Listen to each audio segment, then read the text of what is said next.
দূর কি দরকার ছিল আসলে, আমি তো আছি সব জায়গায়, তাই না?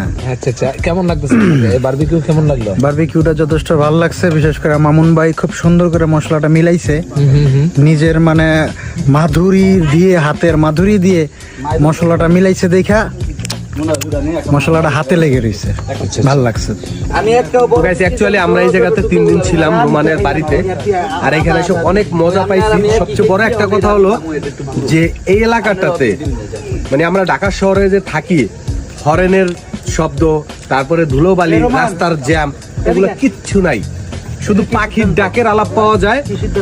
আর ভোরবেলা উঠি, হাঁটছি, খাইছি, ঘুরছি, মানে এতটা ভালো লাগছে, মানে ভাষায় প্রকাশ করতে পারবো না। 3 দিন রোমানদের বাড়িতে থাকার পরে এখন আমরা ঢাকার উদ্দেশ্যে রওনা দিছি। আর আপনারা দেখতেছেন এই যে আমরা ট্রলারে যাইতেছি প্রচন্ড শীতের ভিতরে। আর এই ট্রলারে যাওয়ার কারণ হচ্ছে বুখাইনগর থেকে মেহেন্দিগঞ্জ গাড়ি